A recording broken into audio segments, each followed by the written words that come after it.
नमस्कार, बहुत स्वागत व्यूअर्स आप सभी का। आप देख रहे हैं आपका प्रोग्राम कॉफी पर कुरुक्षेत्र। मैं हूं सौरभ शर्मा, रोज की तरह आपके साथ वो प्रोग्राम जब बातें हम करते हैं बिल्कुल खुल्लम खुल्ला, जैसी आपको बातचीत पसंद है। आज भी बातचीत हम संभल की करेंगे। संभल में मस्जिद के अंदर सर्वे हुआ, लेकिन उसके बाद जो जोरदार हिंसा हुई, उसके बाद सब तरफ से चीख पुकार उठने लगी, क्या हो रहा है, ये देश के अंदर आग लगाने की कोशिश की जा रही है क्या? ऐसे हर मस्जिद में जाकर के मंदिरों के अवशेष ढूंढे जाएंगे? ये सिलसिला कहाँ जाकर के रुकेगा? देश में कानून नाम की कोई चीज़ बची है कि नहीं बची है? क्या हो गया उस 1991 के प्लेसेस ऑफ वर्शिप एक्ट का? क्यों उसके बावजूद अदालतें ऐसी जो अपीलें हैं उनको स्वीकार करती जा रही हैं? तमाम तरह की बातें। लेकिन जब ये सब कुछ हुआ, और ये बात सच है कि उस दिन जो हिंसा हुई उसके बाद ही पूरे देश ने संभल के बारे में, और संभल में कोई इतनी बड़ी मस्जिद है और उसमें किसी बहुत प्राचीन हिंदू मंदिर के अवशेष दबे हुए हैं, ये बात बहुत से लोगों ने पहली बार सुनी। अब उसके बाद ये तो बात जाननी ही चाहिए कि वहाँ जो संभल के रहने वाले स्थानीय लोग हैं वो क्या कहते हैं इस पूरे विवाद के बारे में। हमारे लिए नया हो सकता है, उनके लिए तो नया नहीं होगा। तो अगर ऐसी बात सच है कि उसके अंदर वाकई कोई दबा हुआ कोई मंदिर है, या मंदिर की दीवारों के ऊपर मस्जिद की बड़ी बड़ी दीवारें बना दी गई, तो ये बात वहाँ के स्थानीय लोग तो जानते होंगे। क्या वो ये बात पहले से कहते आए हैं? अगर ऐसा है तो फिर ये मामला अभी अदालत क्यों पहुँचा, पहले क्यों नहीं पहुँचा? ये भी सवाल है। इस सवाल का जवाब भी आज हम आपको देंगे। हमने इससे पहले एक प्रोग्राम किया था संभल में, तो बहुत सारे जो याचिकाकर्ता जो हैं वो बता रहे हैं प्रमाण, उसके बारे में हम लोगों ने चर्चा की थी। आज का ये प्रोग्राम जो है लोकल जो सेंटिमेंट है उस मस्जिद और उस मंदिर की बात को लेकर के, उस पर ज़्यादा आधारित है। और क्या सच में वहाँ के हिंदुओं की आवाज़ दबा दी गई? वो पहले मंदिर की मांग उठाते रहे लेकिन क्यों खामोश हो गए? इस सवाल का जवाब भी आपको आज मिलेगा। और आज बात करने के लिए हमारे साथ बहुत खास मेहमान हैं, पत्रकार हैं स्वाति गोयल शर्मा जी। आप उनकी रिपोर्टिंग देखते हैं और सोशल मीडिया पर खास तौर पर उन्होंने जो कुछ लिखा अपनी कवरेज के दौरान, जो उन्होंने पाया, वो पूरी तरीके से वायरल है। लाखों लाख लोग उसको पढ़ चुके हैं। स्वाति, बहुत शुक्रिया आप हमारे प्रोग्राम में आई। और कितने दिन आपने बिताए संभल में, मतलब कितनी दफे गई? मैं 2 बार वहाँ जा चुकी हूँ। अच्छा। उसके पहले भी मैं एक्चुअली संभल जा चुकी हूँ, लेकिन किसी और संदर्भ में। अच्छा। और फिर मैं स्थानीय लोगों से टच में हूँ। मैंने वहाँ काफ़ी कॉन्टैक्ट्स वगैरह ले लिए थे, और हिस्टोरिकल बुक्स जो बहुत लिटरेचर अवेलेबल नहीं है संभल के राइट्स पर, पुराने संभल के ऊपर, लेकिन मंदिर से जुड़े विवाद पर, लेकिन जो भी मुझे मिल रहा है मैं उसको खोज कर रही हूँ। इनफैक्ट मैंने 2 रिपोर्ट सिर्फ इस पे ही लिखी हैं कि 1978 में वहाँ क्या हुआ था, जिसका एक्चुअली आपको कोई रिपोर्ट नहीं मिलेगा। आपको इवन ग्लोबल मीडिया में भी कोई रिपोर्ट नहीं मिलेगा, लेकिन कुछ बुक्स वगैरह मुझे मिली और उसके बेसिस पर मैंने लिखा है उसके हिस्ट्री। मामी वो सारी बातें अभी आपसे करते हैं। प्रदीप सिंह जी रोज की तरह हमारे साथ आज प्रोग्राम में है। सर, बहुत स्वागत आपका। और शांतनु गुप्ता जी अपने भारत दौरे से वापस लौट आए हैं। बहुत स्वागत शांतनु जी आपका। कभी कभी आते हैं, तुमने कहा विश्व भ्रमण से प्रोग्राम में भी आ जाते हैं। उसकी बात करूंगा, वहां पे मंदिर बहुत बड़े बड़े, उनके साथ क्या हो रहा है, ठीक है, उसकी बात करूंगा। ठीक है, तो स्वाति पहले हम शुरुआत करें। मंदिर शाही जामा मस्जिद संभल या हरिहर मंदिर, लोकल्स क्या कहते हैं, कैसे बुलाते हैं उस जगह? एग्जैक्टली ये मैं यही जानने गई थी कि हम एक पेटिशन है, उस पेटिशन ये है कि ये एक ASI प्रोटेक्टेड मॉन्यूमेंट था, और यहाँ पे एक इलीगल तरीके से एक मस्जिद बनाई गई थी, और वो बढ़ाते चले गए। मतलब वो मस्जिद ना सिर्फ थी पहले, उसके ऊपर बहुत सारा कंस्ट्रक्शन ऐड कर दिया गया, दीवारें आ गई, रेलिंग्स बन गई, और वहाँ प्लास्टर ऑफ पेरिस को यूज़ करके बहुत सारी चीज़ें ढक दी गई। वो सब हुआ है। पेटिशन ये एग्जैक्टली यही है कि पहले ASI तय करे कि उसका वो धार्मिक उसका आइडेंटिटी क्या है उस प्लेस की, और दूसरा कि ASI के कब्जे में वापस आए, क्योंकि ASI प्रॉपर्टी है। मैं वहाँ ये जानने गई थी कि वहाँ लोकल्स, क्योंकि मैं अयोध्या पे भी काफ़ी एक्सटेंसिव रिपोर्टिंग कर चुकी हूँ, तो क्या वहाँ के स्थानीय लोग उसको ये जानते हैं कि वो हरिहर मंदिर रहा है? टू माई शॉक और टू माई सरप्राइज, मैं जब हिंदू मोहल्ला वहाँ घूमी, उसको कोट पूर्वी एक हिंदू मोहल्ला है। थोड़ा सा बता दूं, संभल 1978 तक भी मुरादाबाद में 30% हिंदू आबादी थी, और अभी जो कोट एरिया है संभल का, जहां पर ये मस्जिद मंदिर का विवाद है, वहां 10% हिंदू ही हैं। शहर में 22% है टोटल। एग्जैक्टली। तो वहां पर बस 10% ही बताते हैं, और उसका इसलिए क्योंकि इसी साइट से जुड़ा हुआ विवाद से बहुत पहले दंगे हो चुके हैं, और 1978 में इतना खतरनाक दंगा हुआ था कि उसमें अगर 25 लोगों की ऑफिशियली रिकॉर्डेड डेथ है, तो उसमें 23 हिंदू थे। तो ऑब्वियस सी बात है, वहां से हिंदू निकलते चले गए। वहां पर एक ही मोहल्ला लगभग बचा हुआ है, कोट पूर्वी, उसके अलावा कुछ एक जगह और हैं।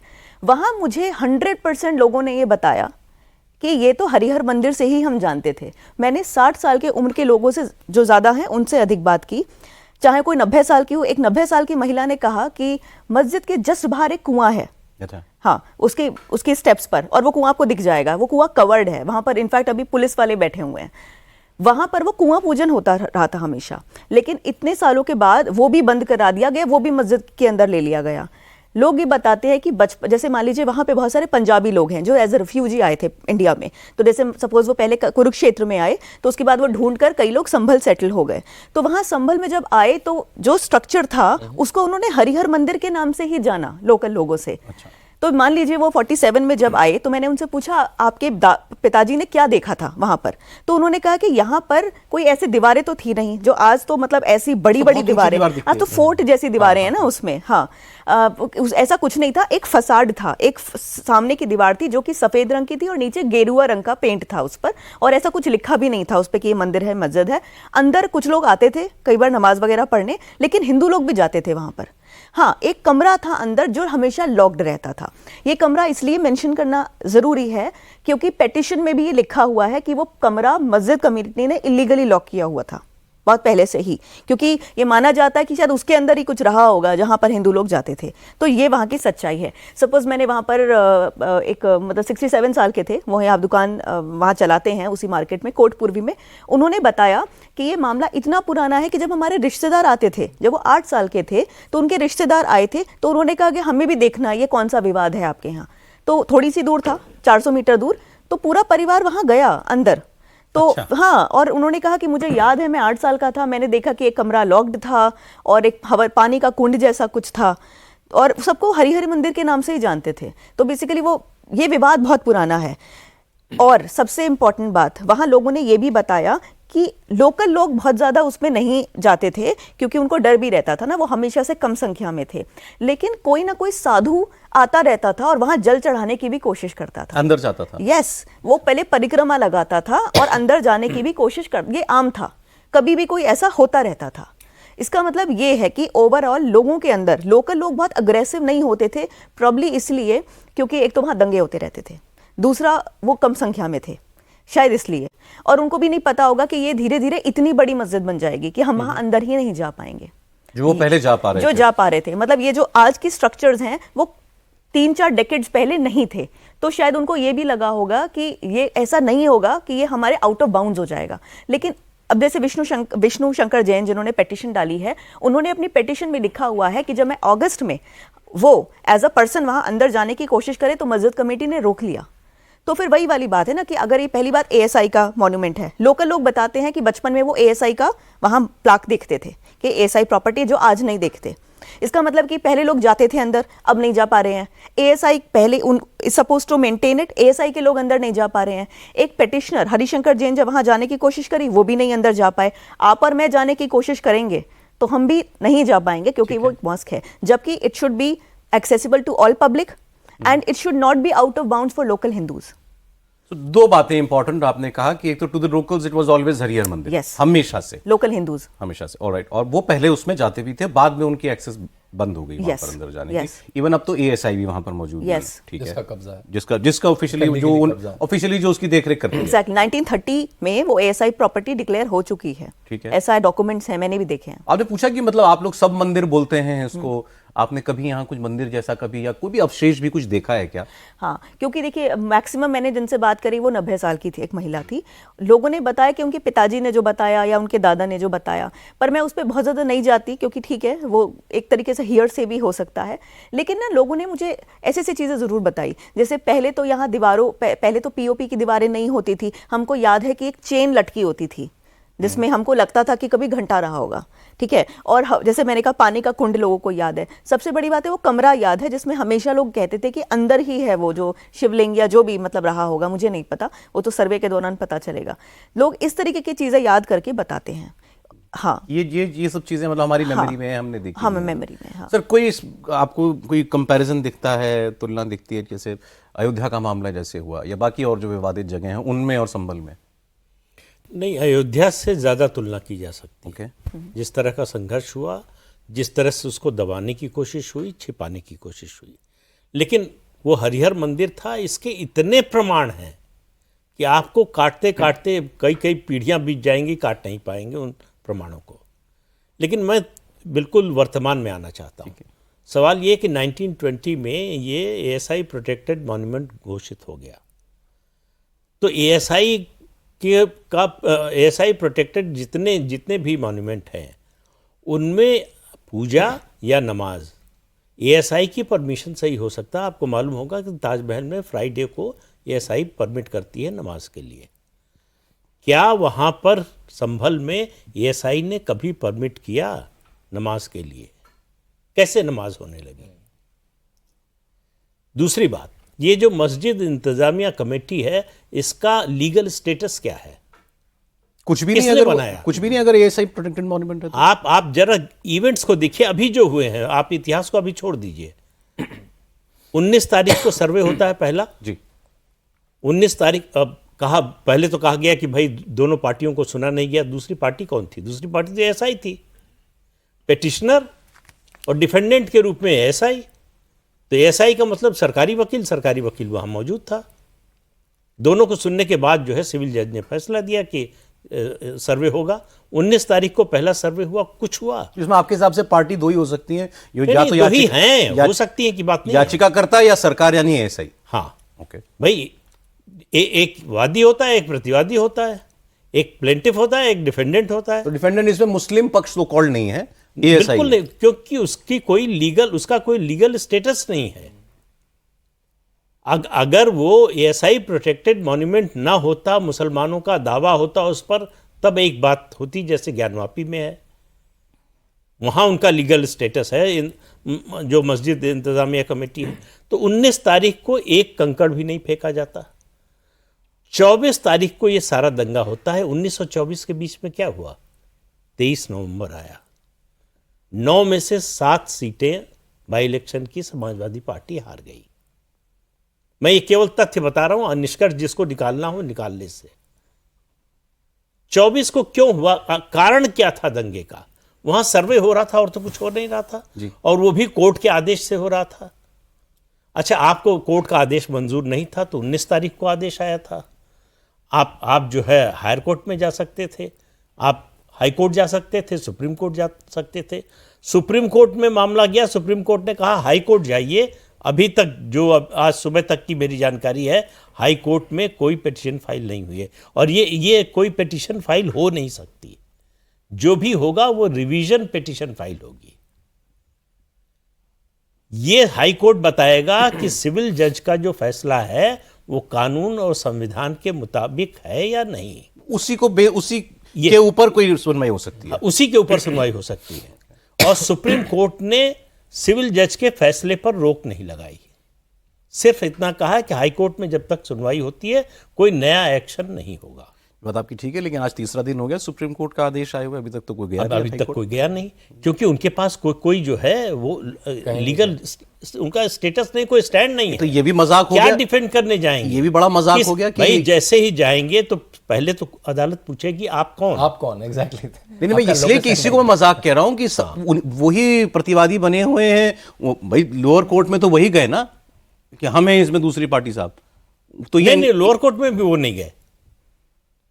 लोअर कोर्ट में वो कहीं नहीं गए, ना तो लोअर कोर्ट में, ना तो सेशंस कोर्ट में, और ना ही हाई कोर्ट में। सुप्रीम कोर्ट तो वही गए। सुप्रीम कोर्ट में भी जमात इस्लामी गई, मस्जिद इंतजामिया कमेटी नहीं गई।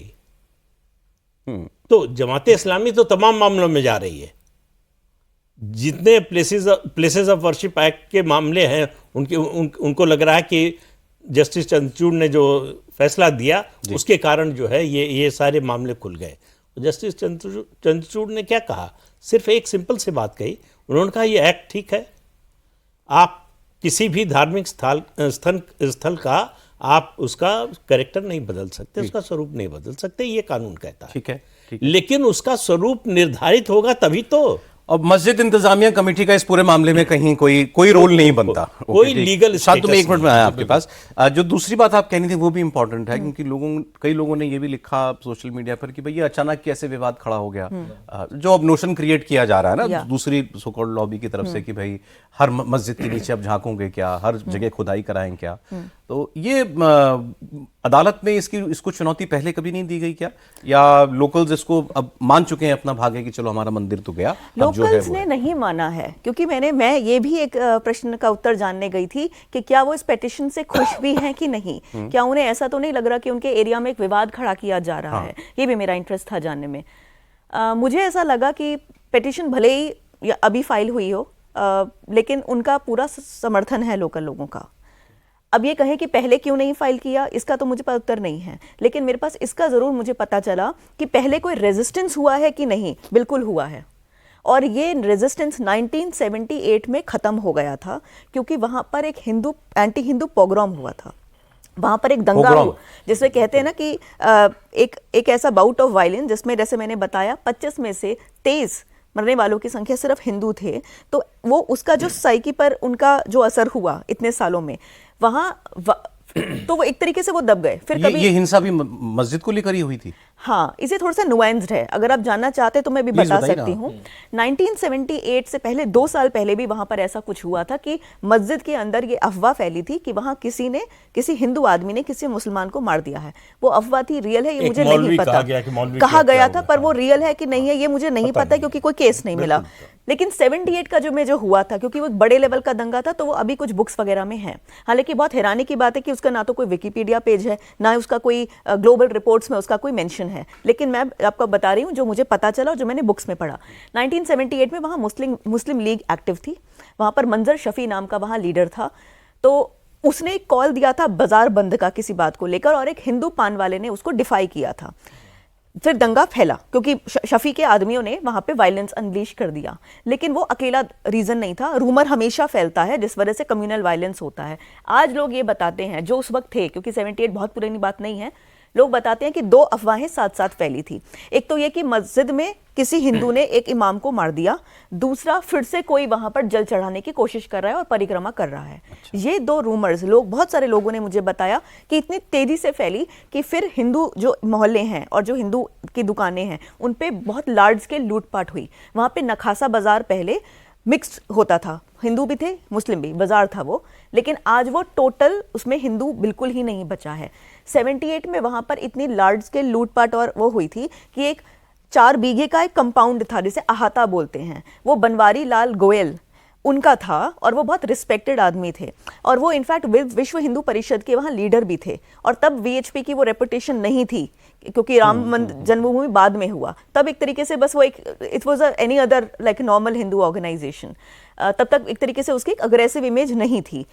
ये लोग ये बताते हैं कि बनवारी लाल गोयल इतने रिस्पेक्टेड थे कि इवन मुस्लिम कम्युनिटी के लोग भी उनको डिस्प्यूट सॉल्व करने के लिए बुलाते थे। वो अपने अहाते में चले गए और बहुत सारे लोग उनके संग शरण लेने अहाते में ही चले गए, क्योंकि उनको लगा कि इनको कोई टच नहीं करेगा, क्योंकि बहुत रिस्पेक्टेड आदमी हैं।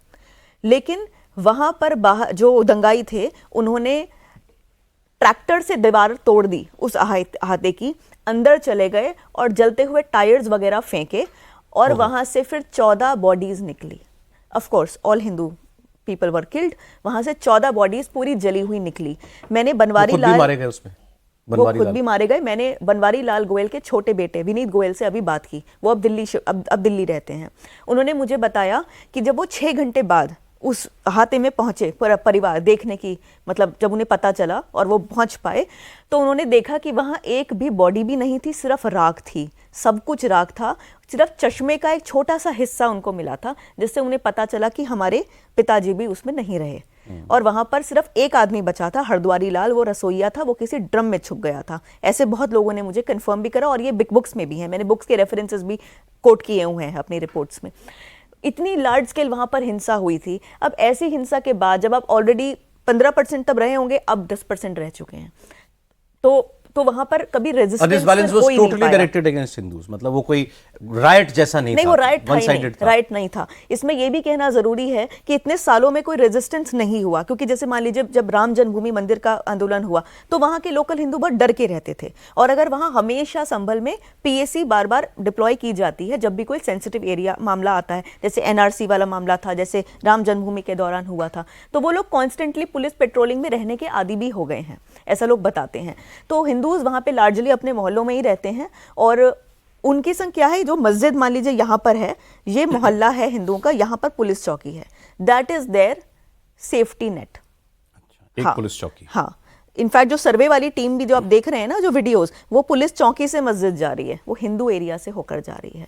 तो यहाँ वो रियलिटी है संभल की। तो आप समझ सकते हैं कि अदरवाइज मुस्लिम साइड से भी एक्सेस होगी मस्जिद की? नहीं, बिल्कुल है, वो बैक साइड से आप आ सकते वहां हैं, से नहीं होगी। जाते कोई भी लोग? उसका मुझे खैर इतना नहीं पता कि क्यों नहीं जाते, क्या नहीं जाते, लेकिन जैसे मस्जिद की जो पीछे वाली साइड है वो पूरा मुस्लिम मोहल्ला है, आगे वाली साइड में जो थोड़े बहुत हिंदू हैं वहीं रहते हैं। तो रेजिस्टेंस नहीं हुआ इतने साल, होने की कोई संभावना नहीं थी, लेकिन लोग अभी समर्थन में हैं पेटिशन के, क्योंकि उनको लगता है कि ये तो हमेशा से मंदिर था, हम कैसे कैसे मान ले कि नहीं था। ये विवाद आपको मतलब बहुत से लोगों को गैर जरूरी लगता है? बिल्कुल। क्यों भाई, क्यों एक दोबारा झगड़ा शुरू करना? सौरभ, जैसे मैं आपको बता रहा था कि संभल मेरी ननिहाल है, मेरे कम से कम 30-35 परिवार रहते हैं मेरे परिवार के।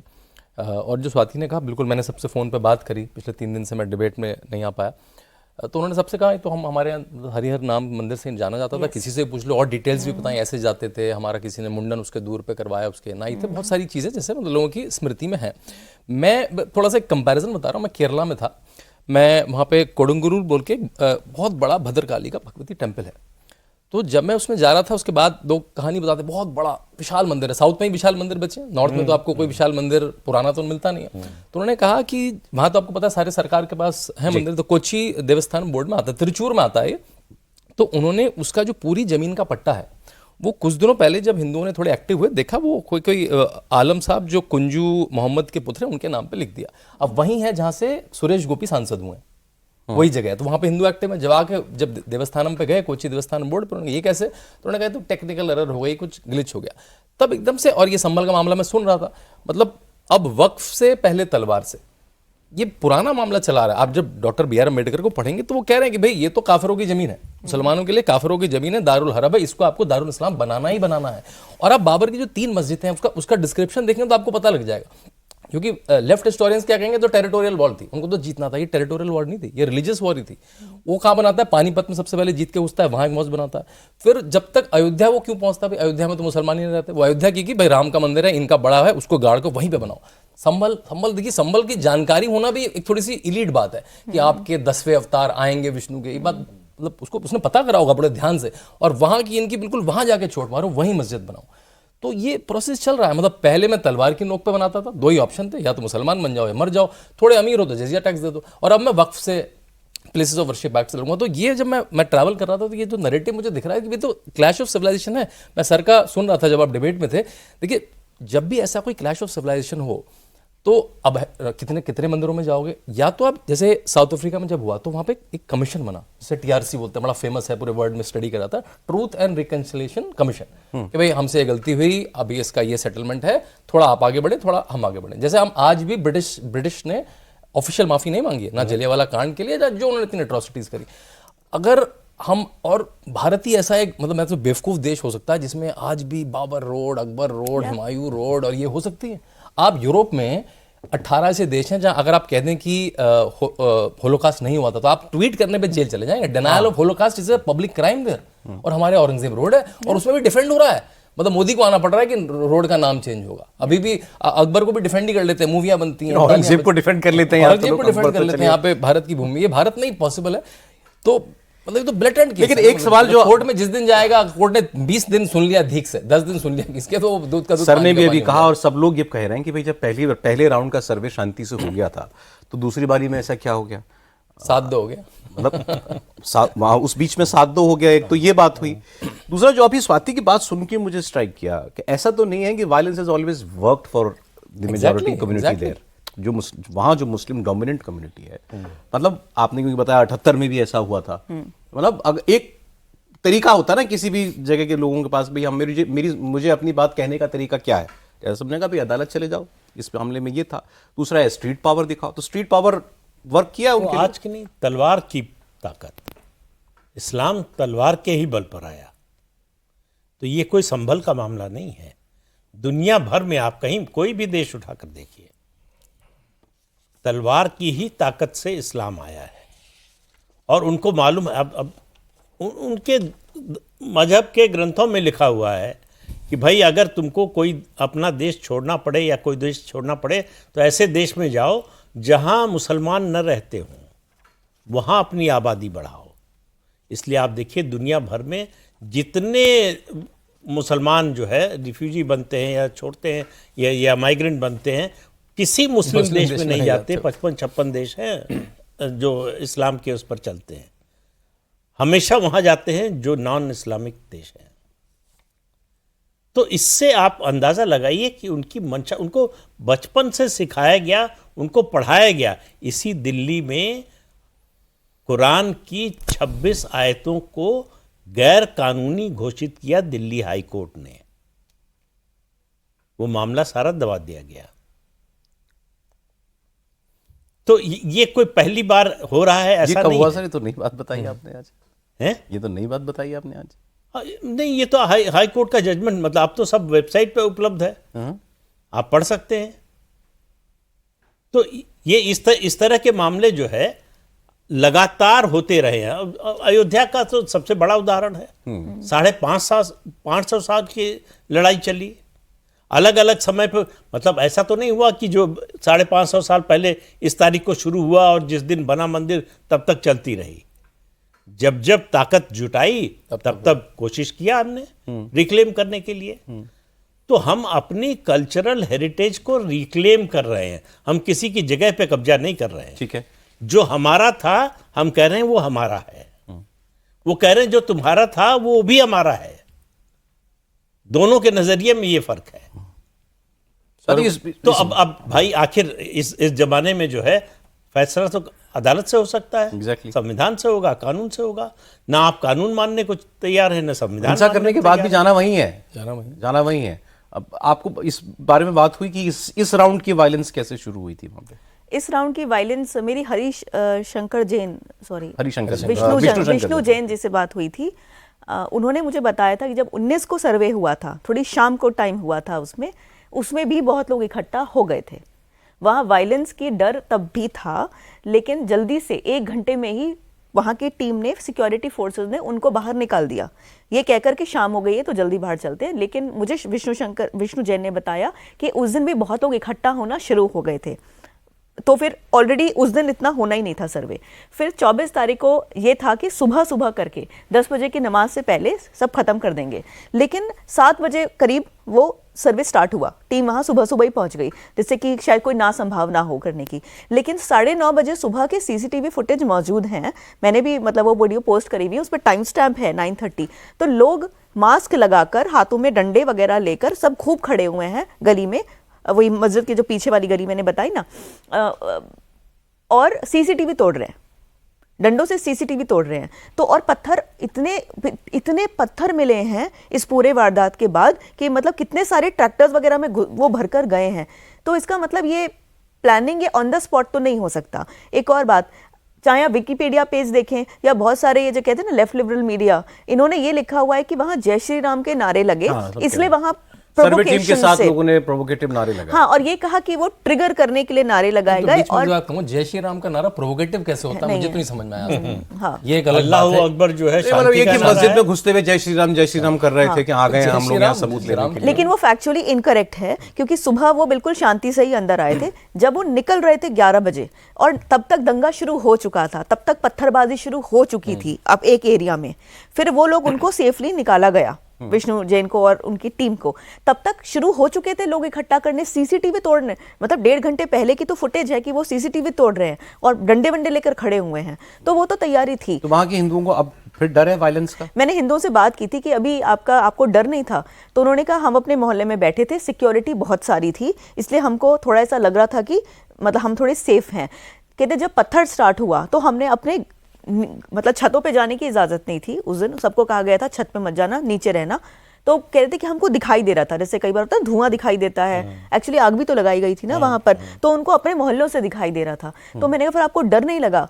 देखिए अभी ना इस सरकार के अंडर वो अपने आप को थोड़ा सुरक्षित महसूस तो करते ही हैं, ये तो इसमें तो कोई दो राय नहीं है। शांतु जी आप भी जानते हैं कि जो सपा सरकार में वो लोग मतलब मैं इसमें कोई प्रॉब्लम नहीं है कहने में, क्योंकि जो लोग कह रहे हैं वही मैं आपको कोट कर रही हूँ कि पिछली सरकारों में जिस तरीके से वो नहीं मानते थे कि वो हमारी सिक्योरिटी उनके एजेंडा में है, पर आज उनको लगता है कि we will be safe.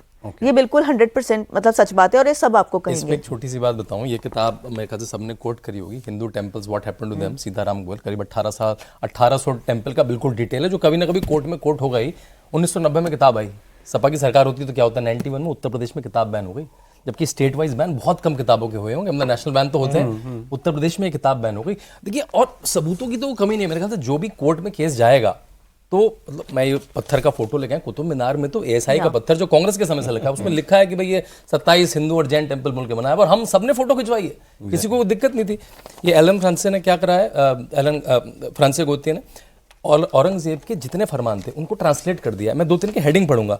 Even a look at the temple is improper for Musalman, general order for demolition for Hindu temple. वो कहता था मैं घोड़े पे चढ़ के जाऊं तो मेरी आंख की ऊंचाई तक कोई टेम्पल नहीं देखना चाहिए, छोटा मोटा हो तो चलेगा, मतलब आंख की ऊंचाई मतलब घोड़े पे बैठ के कितना, 1 फ्लोर का, 1 फ्लोर से ज्यादा का कोई टेम्पल ना हो। पूरा डिटेल में लिखा है उसने। हिंदू मेल से 4 रुपए, मुस्लिम फीमेल से 2 रुपए, अगर उसको हिंदू रहना है तो मतलब ये ओपन एंड औरंगजेब के फरमान, औरंगजेब के फरमान की पूरी पूरी पूरी कॉपी। मतलब देखिए, कुछ टेक्स्ट तो चाहे सीताराम गोयल का टेक्स्ट हो, ये टेक्स्ट हो, बाबरनामा हो, ये पढ़ के तो सबको रहना चाहिए। शत्रुबोध जब तक नहीं होगा तो हम लोग हमने उस दिन चर्चा की, बहुत सारे गोल गोल ही घूमते रहेंगे हम लोग। आपको कोई ऐसे लोग मिले जो नहीं थे पक्ष में इस विवाद हाँ, ऐसे भी लोग मिले और मैं तो मुझे हिंदू बिल्कुल बिल्कुल। अच्छा, I was expecting a lot of people would actually not support this petition, क्योंकि अयोध्या में भी काफी ये हुआ था, लेकिन it to my surprise I found कि a lot of people were supporting and a few people were not supporting.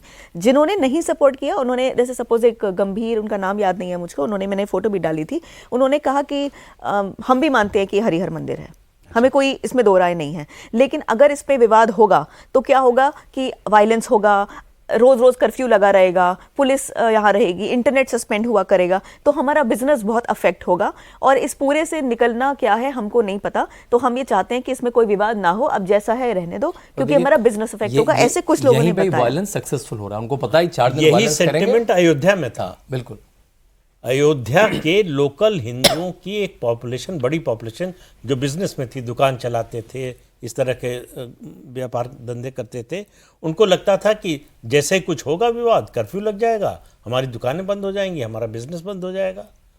उससे आगे सोच नहीं पाते आप। कल्चर क्या है, हेरिटेज क्या है, संस्कृति क्या है, उसको रिक्लेम करना क्या होता है, उससे क्या होता है, ये सब सोचने के लिए आप तैयार ही नहीं। आज राम जन्मभूमि पर राम मंदिर बन गया है तो बिजनेस किसका बढ़ा है? उनका 10 गुना हो गया, सबका बिजनेस कई गुना बढ़ गया। सही बात। आप जो तो मेन गेट है, आप पूरे भारत में देखिए, मंदिरों के इर्द गिर्द की जो अर्थव्यवस्था है, आप भूल जाइए धार्मिक पक्ष को, आध्यात्मिक पक्ष को, केवल जो उसके इर्द गिर्द की इकोनॉमी है उसको देखिए, कितने लोगों को रोजगार मिलता है और किस तरह से स्थानीय अर्थव्यवस्था जो है वो आगे बढ़ती है। वहां तक पहुंचने के लिए सर ये बात सही है कि आपको बहुत इंस्टेबिलिटी, टाइम और शायद वायलेंस का सामना करना पड़ेगा। ऐसा तो है नहीं, आपने इसका सामना किया नहीं, जब गिराया गया, जब आपको मारा गया, जब आपको कन्वर्ट किया गया। ये बात क्या आप कश्मीर में घाटी में जाकर कश्मीरी पंडितों से कह सकते हैं, हिंदुओं से कह सकते हैं? भाई जिसने इतना सब कुछ देखा है, उसके मतलब उनके साथ हुआ है। ऐसा नहीं है कि कोई ये तो रिसेंट है ना, सब 1990 का, जिसके गवाह आपको एक नहीं कई हजार मिल जाएंगे, लाख में मिल जाएंगे। तो वो सब उनकी आंखों के सामने हुआ है। क्या वो स्थिति उनको पसंद है, या शांति की स्थापना में अगर कुछ इस तरह की समस्या आ जाए, कोई कुछ समय के लिए अड़चन आ जाए व्यापार में, धंधे में, वो पसंद है? ये चुनाव हमारा आपका है। ये हम लोग कई बार ये बात कर चुके हैं कि मुसलमान नेता जो हैं खास तौर पर, वो ये फीड कर रहे हैं लगातार, बिल्कुल कर रहे वो हैं। ये रीइंफोर्स कर रहे हैं, एक बाबरी मस्जिद दे दी, अब दोबारा कभी ऐसा नहीं। एक्चुअली यही नहीं सौरभ, ये भी हो रहा है कि 1-2 साल से मैं देख रही हूँ सारा का सारा जो इशू है वो इलीगल मॉस्क्स के ऊपर हो रहा है। आप कहीं इलीगल, बिल्कुल इलीगल स्ट्रक्चर के अगेंस्ट पिटीशन डालिए, केस जीत जाइए और वहाँ पे एमसीडी उसको तोड़ने की कोशिश करे, तो पूरा ग्लोबल नैरेटिव ये बनाया जा रहा है कि मोदी सरकार के अंडर सारी मस्जिदें गिरा दी जाएंगी। ये अल जजीरा की हेडलाइन है कि why Modi wants to break all mosques, ये उसकी हेडलाइन है, जो कि इतनी फैक्चुअली रॉन्ग है। मुझे मुझे ऐसा लगता है कि ये नया फियर मॉन्गरिंग का एक ये एजेंडा तो है। बहुत बिल्कुल ठीक कह रही है कि चंद्रचूड़ के अगेंस्ट में, जजेस के अगेंस्ट में ऐसा बना दो कोई, ये इस तरह का जजमेंट देने में थोड़ा सा तो कतरा है। ऐसा कि भाई माहौल थोड़ा मैं बनाया round जा about रहा है दे कि देता हूं। अगर कोई भी आज इलीगल बनाना शुरू कर दे तो उसको सिर्फ इसलिए ना छेड़ा जाए कि कहीं ये नैरेटिव ना फैल जाए इस कि केस में सारी भी आप तोड़ी जा रही है। देखिए, इतनी बड़ी हिंसा हो गई, पुलिस वालों को चोट लगी, 4 मुसलमान लड़के मारे गए, लेकिन सारा विलन जो पेंट किया गया वो जुडिशरी को, जिसने एक पिटीशन ली या सर्वे को ऑर्डर दिया, या पिटिशनर को किया, या पुलिस को चीफ विलन बनाया। जस्टिस ऑफ इंडिया दीपक मिश्रा, उनको डरा दिया। उन्होंने अयोध्या मंदिर के मामले की सुनवाई जो है वो उसकी तारीख नहीं तय की, उनके खिलाफ जो है इम्पीचमेंट का मोशन ले आए। तो उस डर से उन्होंने जो है उस मामले को टाल दिया। और क्या क्या कहा, क्या गया, तर्क क्या दिया गया, कपिल सिब्बल अपीयर हुए कि चुनाव के बाद कीजिए, चुनाव के समय मत कीजिए, वरना चुनाव पर इसका असर पड़ेगा। तो बिल्कुल खास है। देखिए, मेरा आपसे कोई विवाद हो, मुझे पता है मेरा पक्ष वीक है, तो मैं आपको पीछे से डरवाऊंगा कहीं से कि भाई कोर्ट ही में मत जाओ। तो ये बिल्कुल बिल्कुल सादा है कि आपको कोर्ट में सर्वे मत। इसी तरह से चीफ जस्टिस रंजन गोगोई को डराने की कोशिश हुई, उन पे कुछ हैरेसमेंट का केस लगा दिया। और देखिए ये ना, इसमें काफ़ी बुनियादी प्रॉब्लम्स हैं। पाकिस्तान जब बना तो हमने सिर्फ पॉपुलेशन थोड़ा एक्सचेंज कर लिया और थोड़ा ज्योग्राफिकल पॉइंट पर कह दिया कि भाई ये अलग देश है, जबकि वो आइडियोलॉजिकल था पूरी तरीके से। फॉर एग्जांपल वो जगह है जो गोरी के ऊपर फक्र करती है, और लेकिन पृथ्वीराज चौहान पे नहीं करेगी। जो वेस्ट यूपी है, उसमें सबने वोट किया था कि पाकिस्तान पे जाना है। पूरा वेस्ट यूपी भर के मुसलमान थे, नहीं, सबने वोट किया था कि जाना, सब नहीं रह गए। पाकिस्तान तो बना ही ये है कि वो इन्वेडर्स को किसे आइडेंटिफाई करता है, उनको पूजता है, उन्हीं के नाम पे अपनी मिसाइलों के और यूनिवर्सिटीज के नाम लिखता है, सब कुछ।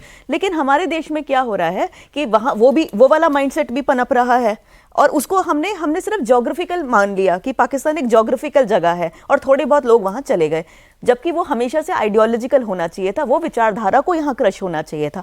संभल पृथ्वीराज चौहान की कैपिटल रही थी, अर्बन कैपिटल।